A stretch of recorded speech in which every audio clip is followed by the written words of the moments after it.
can we just take a second to admire this music?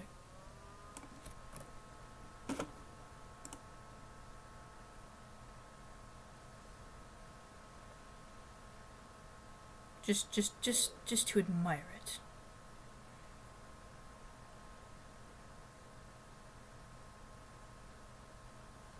Lovely. Hello everyone, my name is Pt.2 here, and welcome back to 1000 Lies, the anime novel.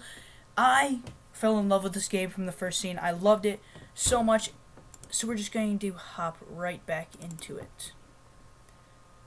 Okay, so let me just do a bit of a retake. So what happened last time was I don't remember any of their names, but we had 3 protagonists.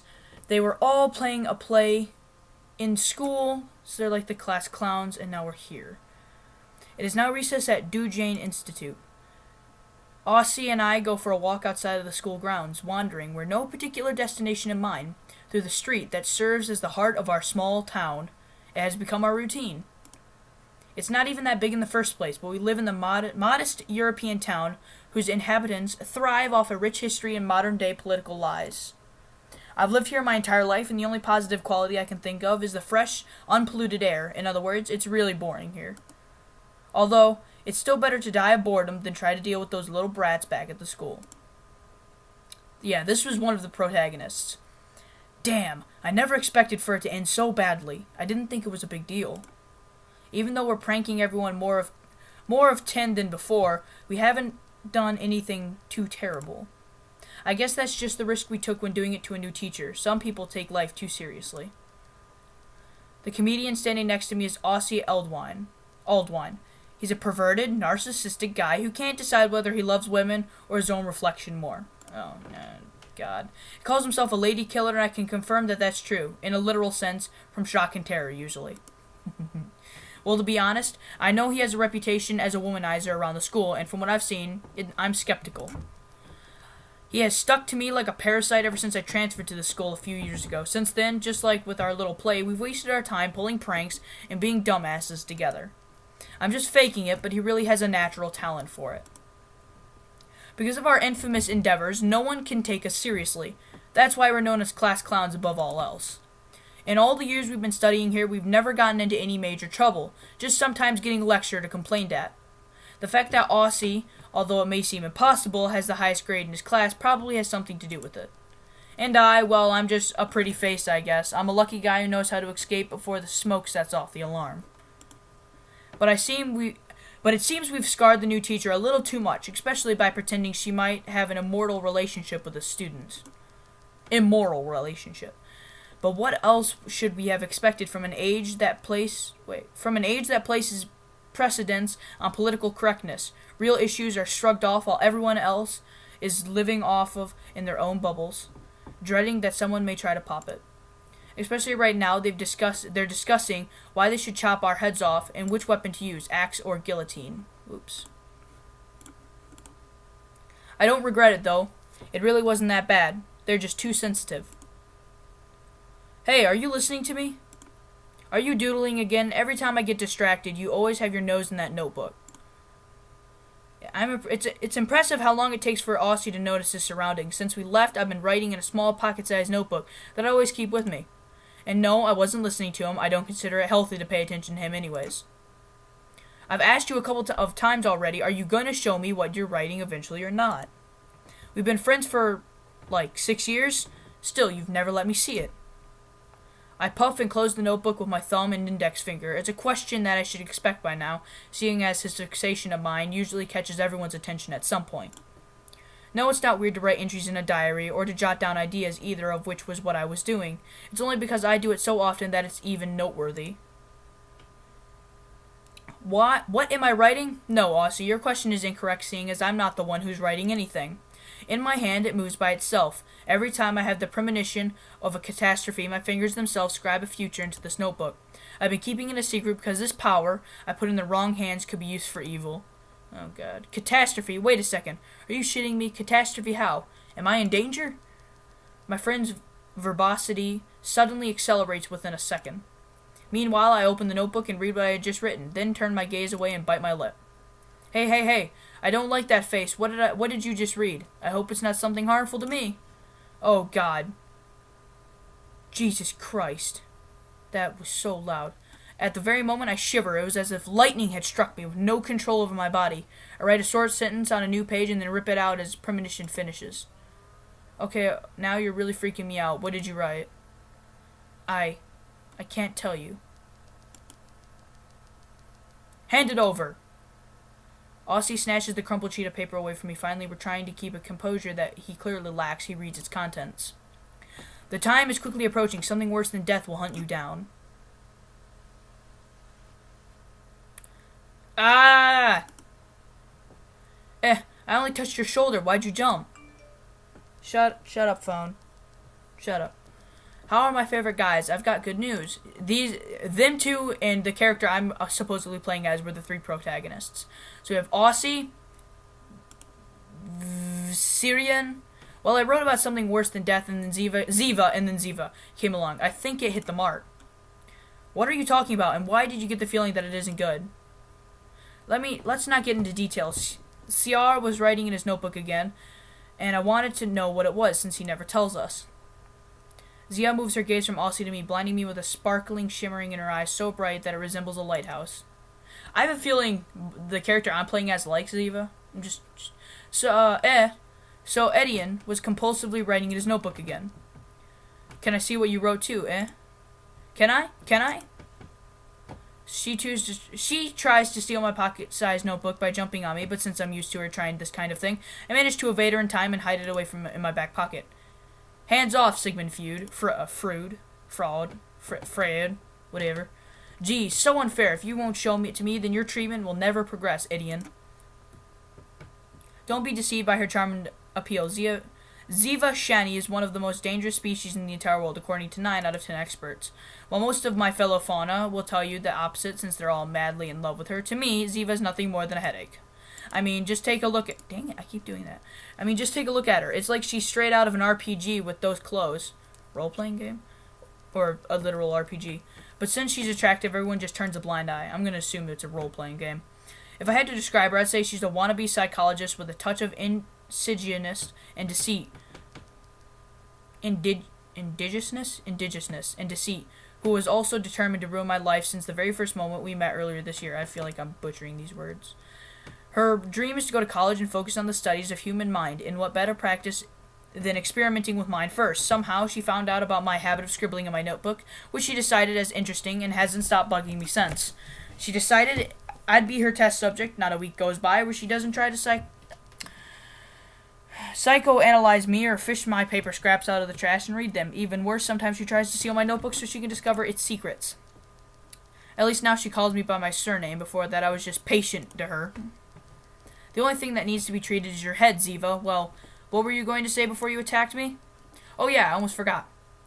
I snuck into the teacher's lounge and gave them my biggest, saddest puppy dog eyes so I could pacify them and blah blah blah. Then they gave me the usual speech and sent me away. Aren't I lucky? Well, that should have been what I've expected, but it wasn't that bad. I guess I won't be scolded again this time either. Huh? I wasn't talking about you guys, just me. Wow. Then what part of that exactly do you call good news? I thought you'd be happy for me, Idian. I didn't expect you to react so selfishly. Come on, that can't be hard. They can't be that hard on us. If they let Ziva get away with it, then our fate will probably be the same. We've done worse things day after day and nothing has ever happened, right? Yeah, but this time it was all a master plan of this lady right there, who also insisted on participating in one of our operations with us. And she doesn't care what happens to her comrades now. Seriously, that explains why Ziva would participate with us in all of this, but it was you who owed me one. Alright, this is Ziva. It was you who owed me one, Idian, so stop complaining. Plus, I was just messing with you. I wouldn't really hang you out to dry. You won't have to worry about anything. The substitute is angry, but the rest of the staff doesn't really take it seriously.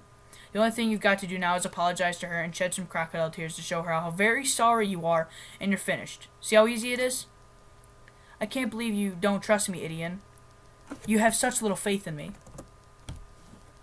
Little to none. Anyways, that was the bare minimum you could have done since you were involved, so stop grumbling. I did help you through, so I want a favor in return. Can you come with me to... Request denied, no favors. Jeez. Come on, what's with the long faces? Remember how in less than a month, finals begin? Less fighting and more having a good time so we can leave this place with a good impression, okay? By the way, Ziva, what kind of favor did he owe you, if you don't mind me asking? I think this is the first time I've ever heard of CR owing anyone a favor without a bet somehow being involved. Hell, not too long ago, he wouldn't do anything unless a bet was involved. Oh, it was nothing. I just asked my uncle if he knew about a certain package since he works at the post office. Speaking of which, you never did tell me what that was all about. You told me you'd explain it in another time. I fold my arms and raise an eyebrow, resigning myself to answer despite my clear lack of interest. It's kind of a bad anecdote, but I guess we have the time anyways. Both Aussie and Ziva look at me expectantly. Their interest can't be more apparent. I initially resist but end up yielding to the pressure. Alright, I'll tell you everything. But I'm warning you, it's just a depressing love story. A love story? You don't have to tell the entire world, you know. I wasn't aware that my young and pure Syrian had already become a man. It must have been due to my benevolent influence. Tell me, what kind of person is willing to put up with your eccentricity, compañero mío? Hey, I always have to put up with you and I don't complain. Quit joking around. But you complain every single day. Could you please stop beating around the bush? Okay, straight to the point. I get it. I cleared my throat before starting. Let's see. It all started with this one night. I was inside my warm and comfortable room. But your room is a pigsty, I've seen it. Warm and comfortable, as I said. I was surfing the tortoise streams of the internet when my eyes fell upon a small ad hidden under millions of shitty posts of shitty forum. And when I saw her... Oh, listen to this music. Just take a second to acknowledge this. I don't know if you can hear it. You should now.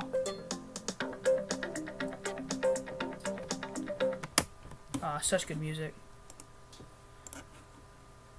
That's when I saw her, the most beautiful of all muses, the most lovely of all creatures in this calamitous world we're forced to live in. Oh! Well then. Oh, God. I didn't even know I could scroll back in text. Whoa, I didn't even know that. A super rare limited edition figurine carved by God himself. Oh. Well then, never mind. Don't tell me that's where you fell in love with a figurine. Oh, it's music. You're dead to me, CR. You hear me? Dead. It was limited edition, okay? Ah, that changes everything. Note the sarcasm. What is wrong with you? Are you going to let me finish or what? Not even memories are respected nowadays. You humans disgust me. For heaven's sake, can you please just finish? As I was saying, tribulation soon came to pass. Price, loads of money. Its price, much like its charm, went beyond the realm of reason. However, I didn't let that stop me, for my love of those 4 inches of hard, solid, shapely plastic outweighed the death kneels of my wallet. Although I had now condemned my soul to future insecurities, my heart was aflutter with grace and one-hit purchase. Now I see where all of this is going. Huh? Seriously? Well, he never got his delivery, and that's why he asked me if I could ask my uncle to check it out. But that doesn't make any sense. Couldn't you just ask the post office yourself? Oh, this music's so good. Here's the problem. I didn't order it under my name. I bought it with my dad's credit card without him knowing about it, kind of. So I can't even pick it up. That's the drama I've imposed upon myself right now. You can't leave your snot rags and tear tissues in the garbage to your left. Thank you very much. Now a round of applause. Alright, let me just turn this music a little. As epic as it is. You stole your father's credit card. What a model son you are. Yeah, I'm not proud of it, you know. I regretted it afterwards. I plan on paying him back, but I can't do anything if they lost the package. The weirdest thing is how on the website I ordered it from, the shipping page instantly indicated that it was delivered, signed for, and everything. How is that even possible? I don't know, but there's another mystery. Also, your phone is one of those high-tech ones with internet and stuff, right? Can you lend it to me? You mean a smartphone?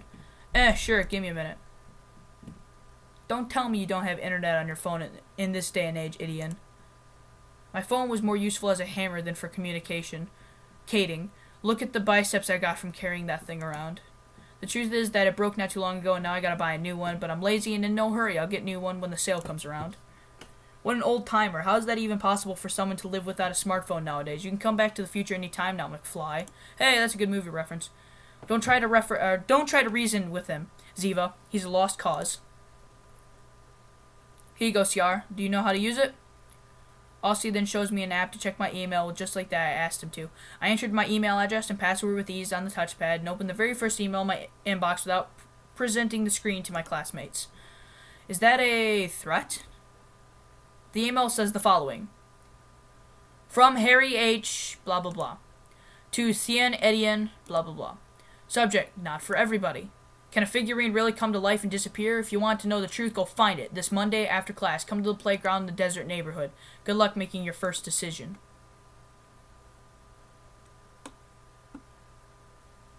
What just happened?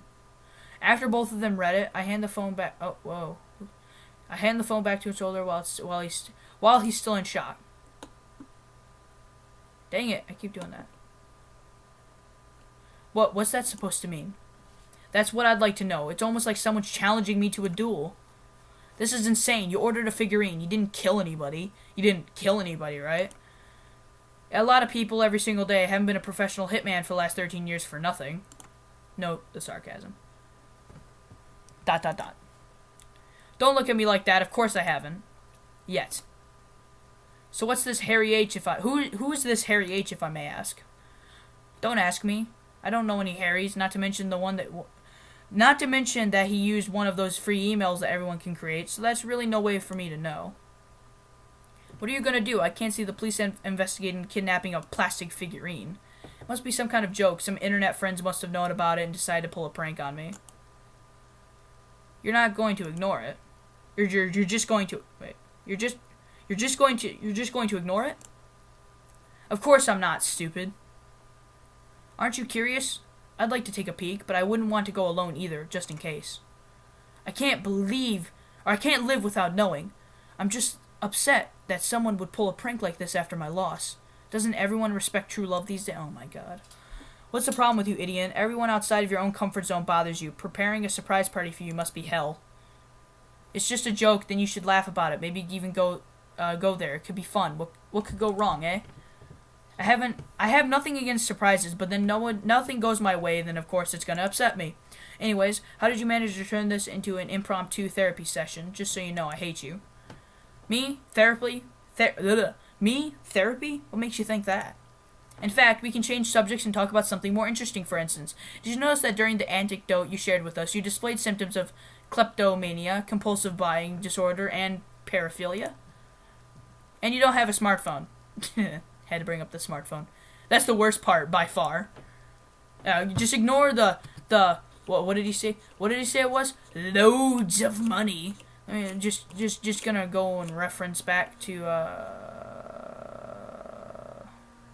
I don't have a cell phone, so I don't talk to you two outside of school, and why do you care? The important thing is how everything goes wrong for me and you aren't helping. Well, we've killed enough time here. We should probably head back to the classroom now. With the intention of leaving before Ziva had the chance to toss me on the couch, Aussie stops me with a question. Hey, CR, before we go, I'd like to know one thing. If that notebook doesn't make you clairvoyant, what does? I chuckle in response. I write 2 short notes on different pages and tear them off, handing the first one to Aussie. I'll give you a hint. It isn't actually clairvoyance, but something similar. I pat him on the arm, bidding him farewell, and leaving him behind as he reads the note out loud in a hushed voice. You don't have to flirt with Ziva while I'm looking away. What do you mean? This is more like advice and premonition. The bad advice at that. Did you say my name? Did he write something about me? Let me see it. Maybe I can come up with some symptoms Etienne shows, using my deductive abilities. What is she, Batman? And speaking of symptoms, how are yours, Ziva? What do you mean? That love sickness you suffered during our little play. Isn't it possible you suffered some after effects, and I just so happen to know of a good remedy? Oh, now Aussie is delirious. That's cute. We'll treat that some other time, okay? Ziva walks away, leaving the lone reject behind as he puts his hand in his pockets and sighs. It's then that he finds the second scrap of paper that I wrote which I slipped into this right pocket without him noticing, because she'll turn you down anyways. Ouch. Impossible. Burned. It's unfair that you can predict these things, CR. You won this time. You just got toasted. 1,000 lies. Okay, guys, I think I'm going to leave this episode here.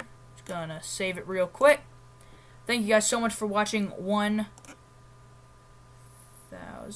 lies. Is this going to shut? Yep. Oh, God, it's going to shut down the whole thing. Thank you guys so much for watching. I'll see you guys in the next video. Bye-bye.